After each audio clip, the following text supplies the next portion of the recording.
여러분 반갑습니다. 복된 안식일 여러분들 이 자리에 나오신 것을 환영하고 축복합니다. 오늘 이 시간에는 부르신 목적을 알라라는 제목으로 우리 하나님 말씀 증거하겠습니다. 우리 예수님은 자기를 대표할 교회, 즉 12제자를 부르셨는데 12제자를 부르신 목적이 두 가지 있었습니다. 마가복음 3장 13절에서 15절을 보면 이 두 가지 목적이 잘 나와 있는데요. 첫 번째는 데이트하자고 부르셨습니다. 그 다음 두 번째는 정 주시려고 부르셨다 이것입니다. 그래서 먼저 마가복음 3장 13절에서 15절을 읽고 차례대로 이것을 살펴보겠습니다. 또 산에 오르사 자기가 원하는 자들을 부르시니 나온지라 이에 12를 세우셨으니 이는 자기와 함께 있게 하시고 또 보내사 전도도 하며 귀신을 내쫓는 권능도 가지게 하려 하심이로라. 우리 주님이 제자들을 부르신 것은 데이트하자고 부르셨습니다. 예수님이 인성을 취하셨어요. 그 인성을 취하신 이유는 우리 인류와 데이트하시기 위해서 그렇게 하신 것입니다. 우리 예수님은 우리를 구원하기 위하여 인성을 취하셔야만 하셨는데 그렇게 해야 이 땅에 올 수가 있고 또 그 인성이 우리 하나님과 사람 사이에 교통하는 통로가 되게 하기 때문에 그렇게 하신 것입니다. 여러분, 우리 하나님은 언제나 우리와 항상 같이 하고 싶으신 그런 분이세요. 여러분은 하나님이 얼마나 보고 싶고 같이 하고 싶은지는 모르겠지만 우리 하나님은 우리가 상상하는 그 이상으로 우리를 너무 그리워하시고 우리와 항상 함께 하시기를 원하세요. 그래서 여러분, 성경의 기록을 보면요, 이 성경의 모든 기록들이 하나님을 만났다고 하는 하나님 데이트 기록들이에요. 창세기에 보면은요, 창조 이야기가 나오는데 이 창조 직후에 아담과 하와는 에덴 동산 나무 밑에서 하나님과 함께 교통합니다. 그리고 타락 후에 낙원에서 쫓겨났지만 우리의 시조들은 여전히 들과 숲에서 경배하고 그리스도는 또 그곳에서 당신의 은혜의 복음을 가지고 그들과 만나 주셨습니다. 또 만물이 상술이 숲을 밑에서 아브라함에게 말씀하신 분도 바로 예수 그리스도셨어요. 저녁 들판에서 기도하기 위해 나갔던 이삭, 여러분 기억하죠? 또 베델의 언덕에 있던 야곱, 또 미디안 산중에 있던 모세, 출애굽 이후 또 우리 주님께서는 모세에게 명령을 합니다. 이스라엘의 한 장막을 그 진영 가운데 나를 위하여 만들라. 뭡니까? 성소를 만들라고 하는 것입니다. 이 성소를 만든 목적은 주님이 말씀하기를 내가 그들과 함께 거하게 하기 위한 목적이니 이것을 제일 중앙에 만들어 세우라고 명령하셨습니다. 그리고 이제 신약에 와서 양을 치던 구약에 양을 치던 소년 다윗에게 말씀하신 분도 곧 예수 그리스도이셨습니다. 그리고 오늘 이제 교과 시간에 배울 요한계시록 4장과 5장도 보면 마침내 24장로들과 네 생물들이 우리 하나님 보좌 주변에 둘러 앉아서 영원한 찬송을 드리고 하나님과 데이트하는 장면이 자세하게 기록되어 있습니다. 요한계시록 4장 8절에 보면 그 내용을 여기 성경에 그대로 기록했는데 네 생물들이 밤낮 쉬지 않고 하나님의 임재를 보며 고백하는 말을 이렇게 합니다. 거룩하다, 거룩하다, 거룩하다. 주 하나님 곧 전능하신 이여, 전에도 계셨고 어제도 계시고 장차 오실 자라 하고 그 생물들이 영광과 존귀와 감사를 보좌에 앉으사 세세토록 사시는 이에게 돌릴 때에 이와 같이 기록을 했습니다. 인류에게 주실 수 있는 우리 그리스도 예수의 가장 큰 선물은 바로 그분 자신입니다. 그래서 우리가 그리스도의 임재를 경험하는 것이 그분을 만날 때 받을 수 있는 축복이에요. 우리 주님과 데이트할 때 우리는 그분의 임재를 경험하는 축복을 받습니다. 그래서 우리가 주님의 임재를 체험할 때마다 우리는 생명을 받게 되고 우리 죽었던 영과 또 우리의 속에는 없는 주님만이 가지신 사랑하고 동정하는 마음을 다시 가질 수가 있게 되는 것이고 또 비전이 살아나는 것입니다. 이 죽기 전에 가장 많이 하는 후회 5가지라는 그 두 제목을 가지고 이 책을 쓴 브루니 웨어라는 사람이 내가 원하는 삶을 살았더라면 이런 책을 썼습니다. 근데 여기 보면은요 5가지 후회가 있습니다. 사람들이 공통적으로 하는 후회 5가지래요. 죽기 전에. 첫 번째는 나는 내 자신에게 정직하지 못했고 따라서 내가 살고 싶은 삶을 사는 대신 내 주위 사람들이 원하는 그들에게 보이기 위한 삶을 살았다. 두 번째 후회는 그렇게 열심히 일할 필요가 없었는데 그 대신 사랑하는 사람과 시간을 더 많이 보냈어야 했는데 어느 날 돌아보니 아이들은 이미 다 커버렸고 배우자와의 관계도 서먹서먹해졌다. 그다음 세 번째는 내 감정을 주위 사람들에게 솔직하게 표현하며 살지 못했다. 내 속을 터놓을 용기가 없어서 순간순간 감정을 꾹꾹 누르며 살다가 병이 되기까지 했다. 난 네 번째는 친구들과 연락하며 살았어야 했다. 다들 죽기 전 얘기를 이렇게 했다고 합니다. 친구 아무개를 한 번만 보고 죽었으면. 그 다음 마지막으로 행복은 결국 내 선택이었건만 훨씬 더 행복한 삶을 살 수 있었는데 겁이 많아서 변화를 선택하지 못했다. 튀면 안 된다고 생각해서 남들과 똑같은 일상만 반복하다 죽는구나. 이 5가지 후회랍니다. 거기에 보면은 내가 돈을 더 벌어야 했는데 이런 후회는 없어요. 궁궐 같은 집에서 살아봐야 되는데 이런 말도 없고요. 고급 차 한번 타고 죽어야 하는데 이런 말도 없다 그럽니다. 애들을 좀 더 엄하게 키웠어야 하는데 이런 말은 결단코 없었다고 합니다. 여러분 이것을 볼 때 제가 이 5가지 후의 그 핵심 단어가 한 가지 있다는 걸 발견했습니다. 그건 뭐냐면 관계를 잘 가질 걸. 내가 사랑하는 사람과 관계를 잘 가질 걸. 그게 제일 후회스럽다는 겁니다. 친구 관계, 가족 관계, 배우자와의 관계, 또 자녀와의 관계. 한마디로 내가 사랑하는 사람과 많은 시간을 같이 가졌을 걸. 내가 그렇게 못했구나. 너무 바쁘다는 핑계로. 일 좀 적당하게 하고 이렇게 살 걸. 그런 후회를 했다는 것입니다. 여러분 그래서 이 두 번째 후회를 제가 보니까 하나님께서 우리를 너무 만나길 원하셔서 데이트하고 싶어서 안식일 계명 주셨잖아요. 그죠?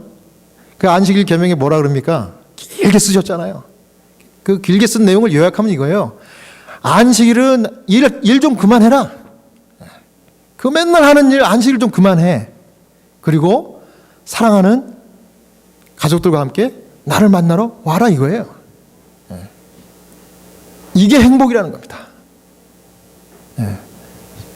이 사람들이 죽기 전까지도 몰랐던 그 후회스러웠던 일을 우리 주님은 이미 오래전에 우리를 사랑하셔서 계명 10계명 가운데 넣어주셨어요.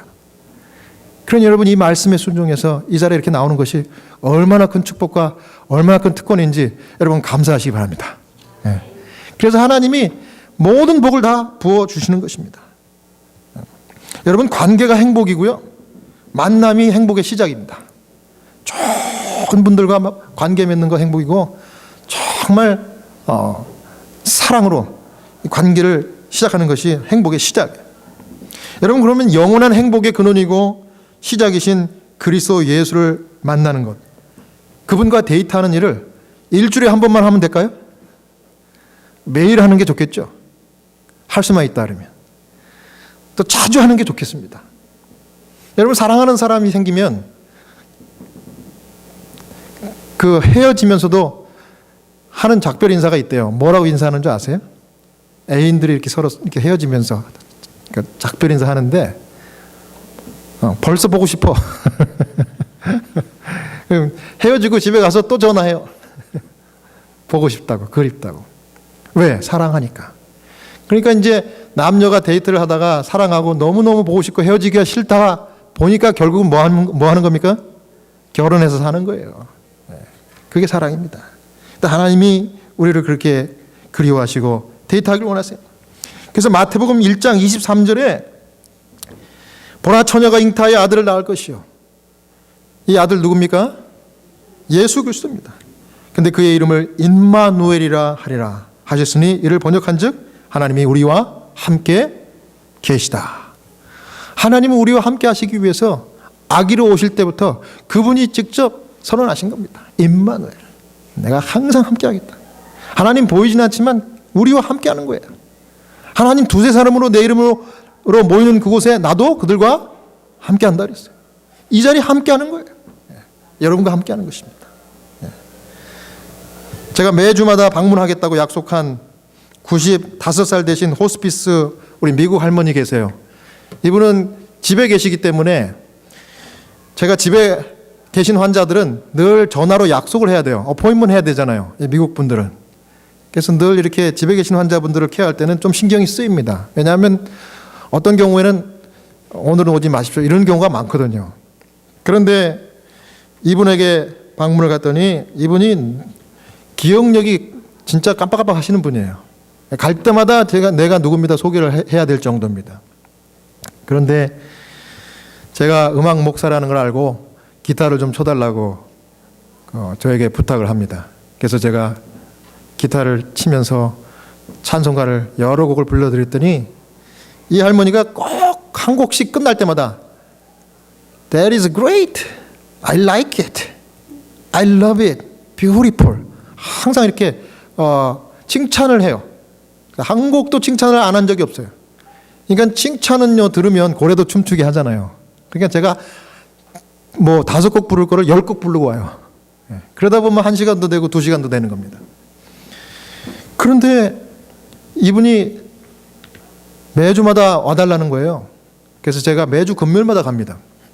그런데 거기는 이 할머니가 뭐 어포인트를 해도 기억을 못하니까 그냥 무조건 가서 놓고 하면 돼요. 놓고. 그러면 거기 간병인이 알아서 문을 열어주세요. 그래서 그저 가고 싶은 그 금요일마다 가고 싶은 시간에 가서 노크라고 들어가면 제가 기타를 치면 좋아하십니다. 그런데 아무리 치매 환자, 기억력이 없는 환자라도 계속해서 반복해가지고 제가 일주일에 한 번씩 찬송가를 불러드리고 기도를 해드리고 때로는 성경도 읽어드리니까 이분이 기억을 하는 거예요. 그러더니 푸른 마르고 꽃은 시드나 주의 말씀은 세세토록 있도다. 이 하나님의 말씀이 드디어 이 할머니에게 벌어진 거예요. 이 할머니가 저를 먼저 기억하고 알아보는 거예요. 자기가 기다렸대요. 간병인이 옆에서 거둡니다. 이 할머니가 오늘은 식사를 잘 하셨어요. 그 다음에 잠도 잘 잤대요. 그러더니 어느 날 제가 뜬금없이 갑자기 이걸 묻고 싶어요. 할머니 오늘 실례지만 연세가 어떻게 되세요? How old are you? 이렇게 물어봤어요. 그랬더니 이 할머니가 빵긋 웃으면서 I am 24 years old. 그래요.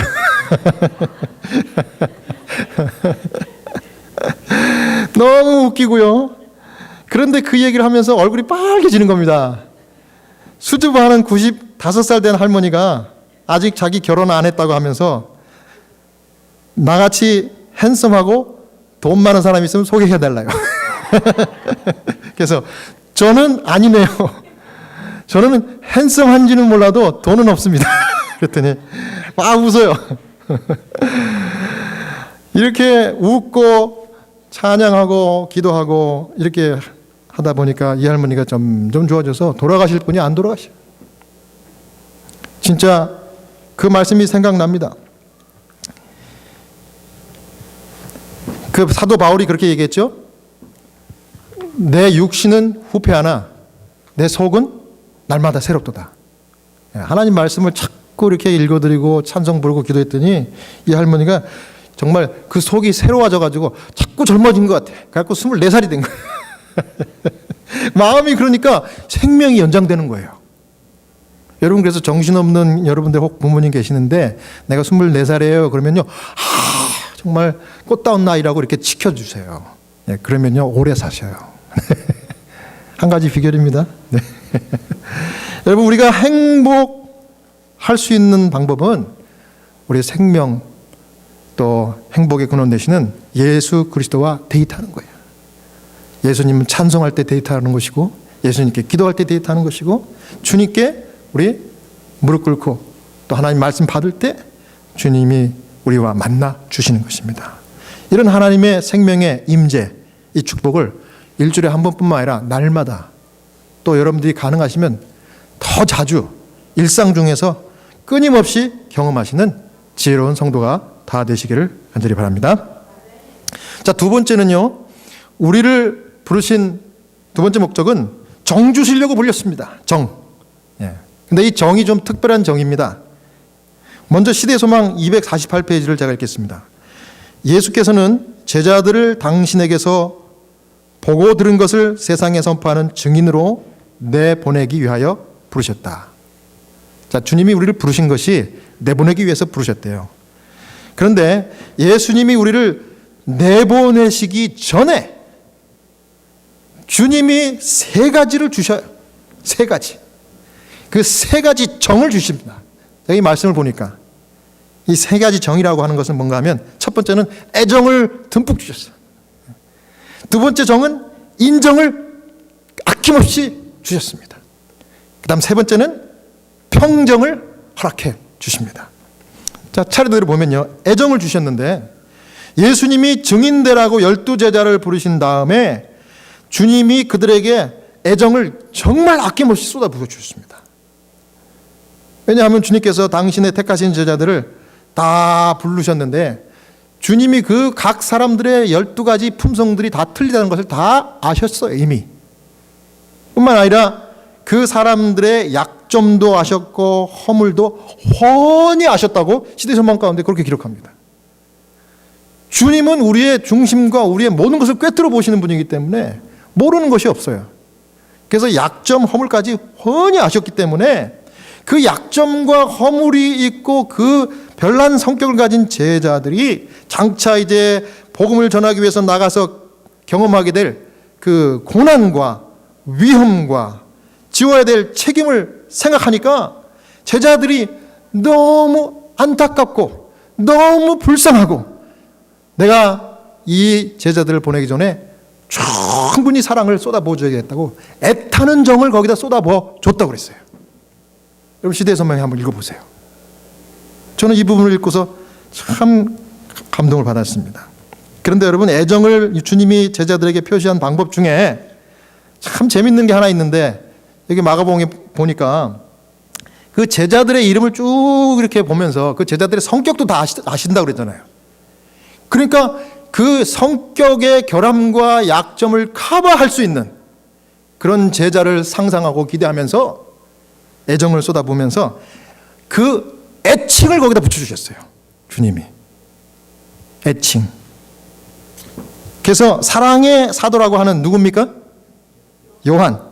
이 요한을 부르셨을 때 이 예수님은 요한을 딱 보니까 원래 그 안에 온유와 순종의 정신이 없는 걸 보셨어요.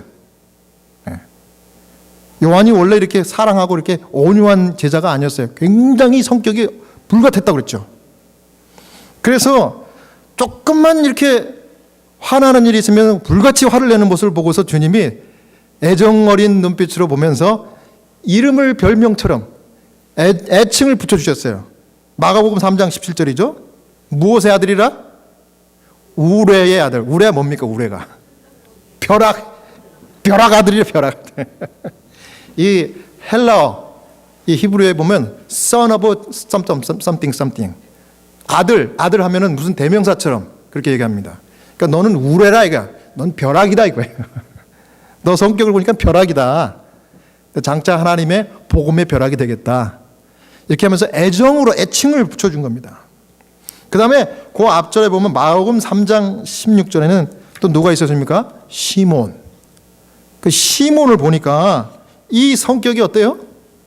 다혈질이야. 즉흥적이야. 앞뒤 안 재고 바로 행동으로 옮겨버려요. 그래서 어쩔 때는 막 과감하게 도전했다가 어떤 경우는 비겁하게 숨고 그래요. 천방지축입니다. 들쑥날쑥이에요. 도대체 이게 성격이 아주 그냥 왔다 갔다 합니다. 그걸 보시고 베드로를 이 시몬을 뭐라고 그랬어요? 베드로는 헬라어로 페트라. 페트라는 뭐냐면 돌, 반석입니다. 그래서 예수님이 나중에 뭐라고 그래요? 내가 너 위에다 교회를 세우겠다 그랬죠. 내 반석 위에, 이 반석 위에 교회를 세우겠다. 그래서 축복하잖아요. 그래서 베드로를 반석과 같은 하나님의 충실한 종이 될 것이다 하면서 애칭을 거기다 둬주셨어요. 여러분, 별명을 지어준다는 것은 애정이 없으면 가능하지 않아요. 그렇죠? 여러분들의 자녀들도, 특별히 우리 할아버지 할머니들이 손자 손녀들을 아이고 우리 강아지 그러죠? 그럼 그 강아지가 진짜 강아지란 얘기예요? 너무 귀여워가지고 이 별명을 거기다 더 주는 겁니다. 제가 이 미국 사람들을 대하다 보니까 미국 분들도요 애칭을 불러주면 더 좋아해요. 그러니까 예를 들자면 남자분이라 그러면 대개 이제 그 이름을 좀 이렇게 짧게 이렇게 축약해가지고 애칭을 만들잖아요. 미국 사람들.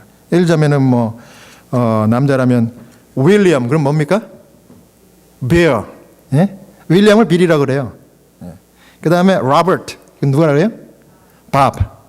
예. 그 다음에 티모티, 그러면 팀. 그래서 이렇게 짧게 해가지고 불러주면요, 로버트 하는 것보다 밥 해주면 더 좋아해요. 예. 그 다음에 여자분들은 제니퍼 그러면 뭐라 그래요? 제니. 그 다음에 케이틀린 그러면 캐티. 그 다음에 리자베트, 리츠 이러잖아요. 그러면 그 애칭을 불러주면 너무 좋아하는 거야. 그래서 한 가지 팁을 여러분에게 드리는 겁니다. 혹시 윌리엄 미국에서 만나면 Hi Bill 이렇게 하면 너무 좋아해. 그러니까 예수님이 제자를 불러놓고 요한을 이야기할 때 야 우리 아들아 이렇게 불렀을까요? 불렀을 거예요. 불렀다고 그러잖아요. 그리고 베드로를 시몬을 뭐라고 불렀어요? 시몬 이렇게 안 부르고 베르 이렇게 불렀어요. 그러니까 더 관계가 다른 10 제자보다 요한과 베드로가 더 관계가 어땠어요? 더 가까웠어요. 특별한 애정이 있었던 겁니다.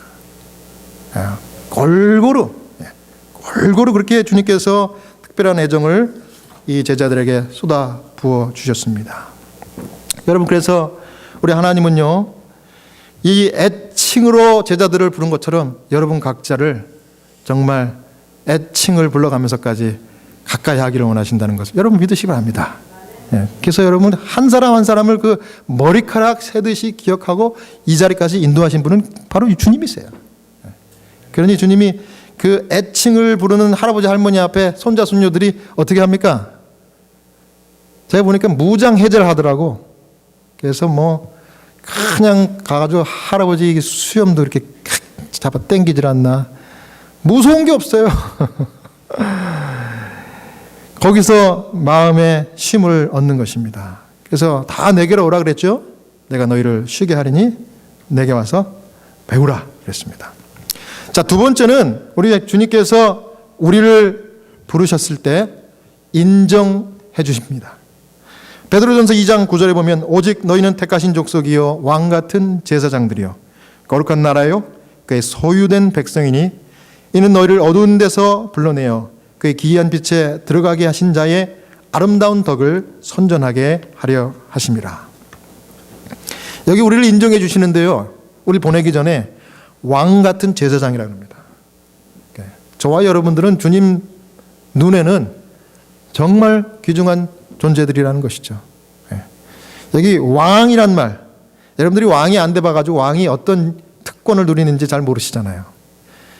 여러분들이 귀족이 아니니까 이 귀족이 어떤 삶을 사는지 모르잖아요. 근데 주님이 우리를 귀족같이, 왕같이, 제사장같이 그렇게 인정해 주시는 거예요.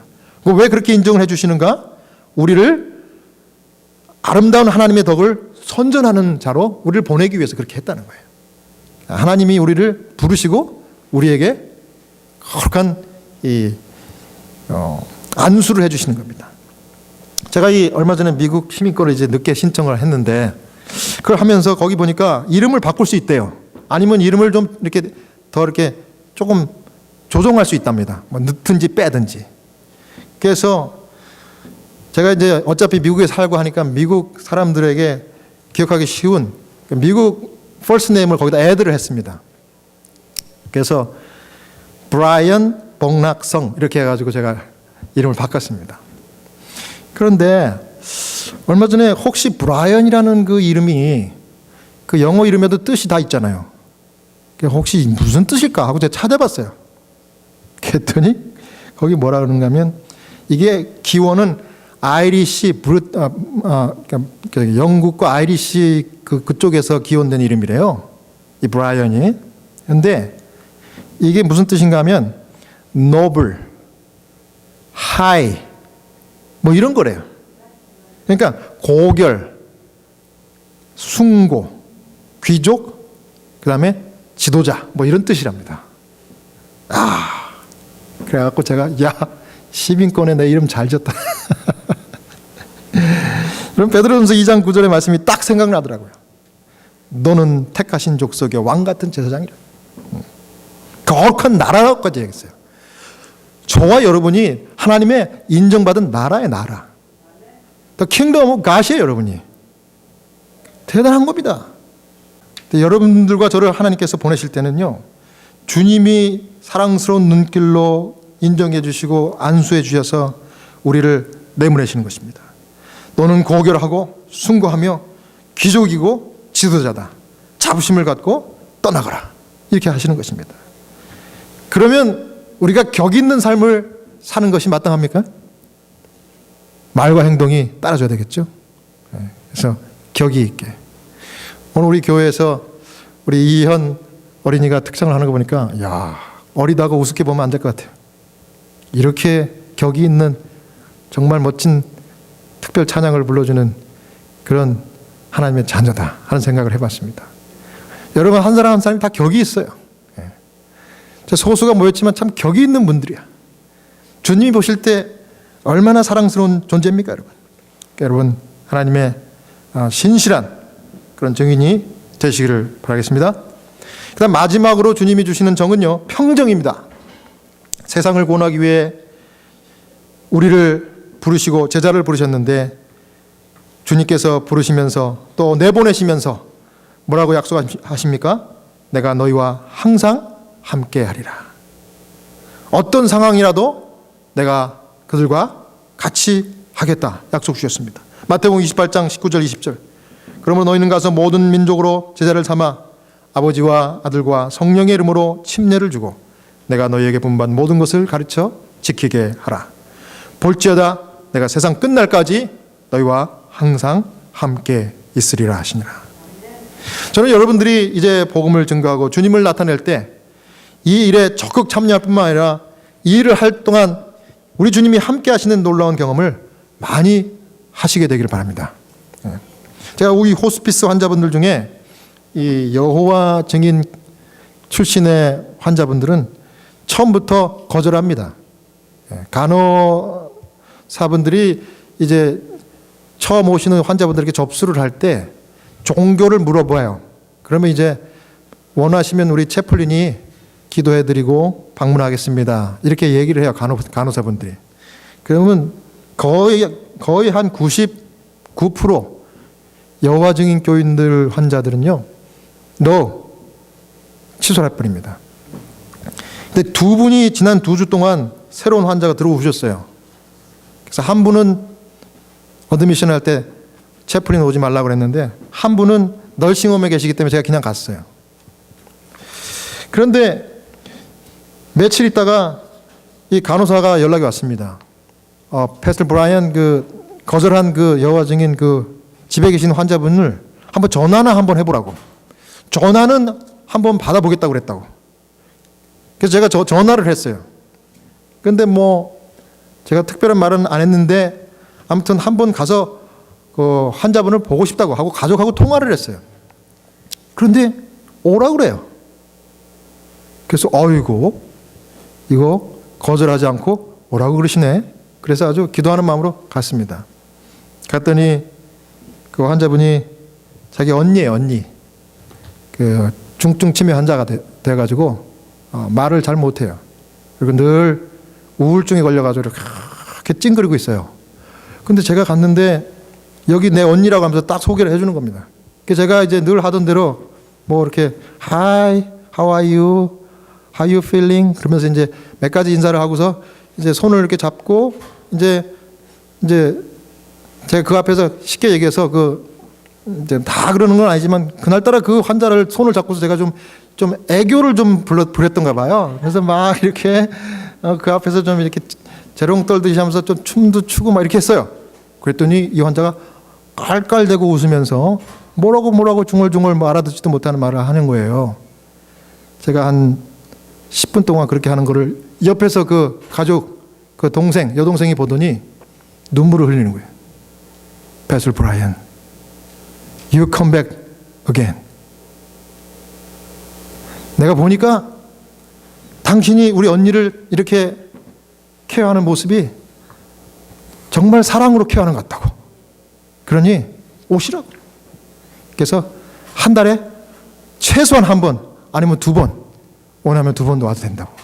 그래갖고 제가 처음으로 여호와 증인 환자를 제가 만나게 됐어요. 그래서 제가 갈 때마다 얼마나 좋아하는지 몰라요. 네.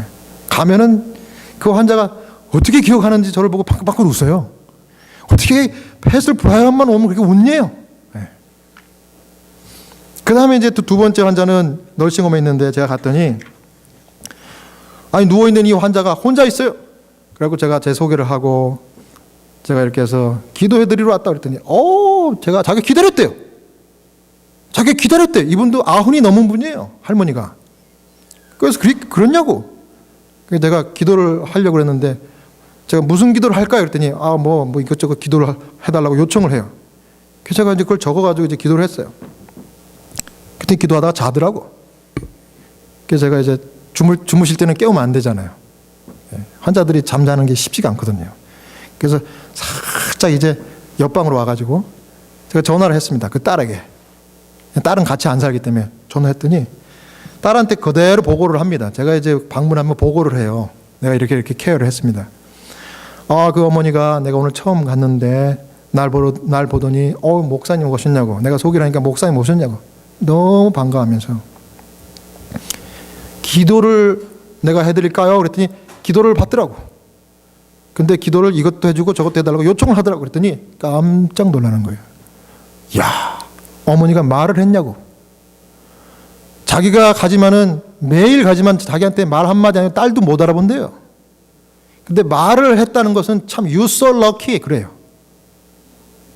야, 그리고 기적이래요. 그러면서 자기는 성공회 다니고 구세군 다니고 자기 엄마는 그 여호와 증인 교인인데 내가 보니까 당신이 와서 기도해 주는 게 꼭 필요하다고. 우리 어머니 돌아가시 전까지 계속 와서 기도해 달라고. 그래서 여호와 증인을 제가 가서 계속 기도해 드려요. 그러면서 그 딸이 놀라는 거예요. 도대체 무슨 일이냐 도대체. 여러분 제가 생각해 보니까 패슬 브라이언 당신이 내 언니를 트릿하는 거 보니까 참 사랑으로 하는 것 같다. 그런 목사라면 자주 와서 우리 언니를 돌봐주면 좋겠다. 이런 얘기와 그 다음에 목사님 우리 어머니가 말을 했다고요? 참 신기하네요. You so lucky. 그 얘기한 걸 두 가지를 제가 가만히 저녁에 와서 집에 와서 생각을 해보니까 제가 한 가지가 공통점이 있었던 것 같아요. 제가 이 두 여호와 증인 환자를 각기 다른 장소 다른 시간에 만났지만은 그때 이분들을 본 처음 순간 제 마음 가운데 그 예수님의 마음이 이렇게 함께 했던 것 같아요. 제 기억에. 이분들을 보니까 너무 불쌍한 거예요. 막 측은한 마음이 들고 내가 좀 잘 해드려야지. 이런 마음이 들더라고. 성령께서 함께 하신 거예요. 그래서 그 널싱홈에 있던 그 할머니도 내가 그 할머니가 이렇게 누워있는 걸 보니까 혼자 있어요. 널싱홈에 간병인들이 있어야 되거든요. 근데 그 딸이 돈이 없어가지고 그냥 어머니를 그렇게 방치해 놓는 거예요. 그러니까 제가 가니까 그 누워있는 그 어머니가 막 잠을 못 주무시고 막 이렇게 뒤척거리는 거 보니까 너무 안 됐는 거예요.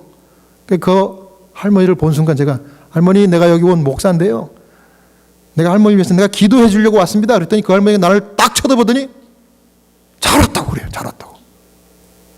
말을 못하던 할머니가. 성령이 함께 하십니다. 여러분, 우리 하나님께서 인간의 생각으로는 도저히 있을 수 없는 기적 같은 일들을 우리가 주님을 의지하여 복음을 전하러 나갈 때 하나님께서 성령 충만하게 하시고 이런 기적을 베푸시면서 그 어려운 문제들, 난제들을 평정시켜 주심을 믿으시기 바랍니다. 네. 주님이 우리를 사랑해 주시고 애정을 쏟아부어 주시고 우리를 보내실 때 모든 사단의 방해를 평정시켜 주셔서 복음을 힘있게 증거하게 한다는 사실을 믿으시고 오늘도 기쁨으로 증인의 삶을 사시는 여러분 되시기를 바랍니다. 시대소망 253페이지에 이렇게 기록했습니다. 갈릴리의 여부들을 부르신 그리스도께서는 지금도 당신의 사업에 사람들을 부르고 계신다. 그리고 그리스도께서는 최초의 제자들을 통하여 하셨던 것처럼 우리를 통하여 당신의 능력을 나타내기를 즐겨 하신다. 우리 찬양교회 성도 여러분, 또 우리 방송을 들으시는 여러분, 정말 기억하십시오. 그리스도께서 우리를 부르신 이유는 증인되라고 부르셨습니다. 아무리 불완전하고 우리가 죄가 많을지라도 주님께서는 자기와 동력하고 자기 제자가 될 특권을 우리에게 제공해 주심을 믿으시고 담대하게 항상 주님을 만나며 주님과 데이트하고 주님의 생명 붙들고 주님의 사명을 가지고 어디든지 기쁨으로 나가시는 저와 여러분 되시길 바라면서 말씀을 마치겠습니다.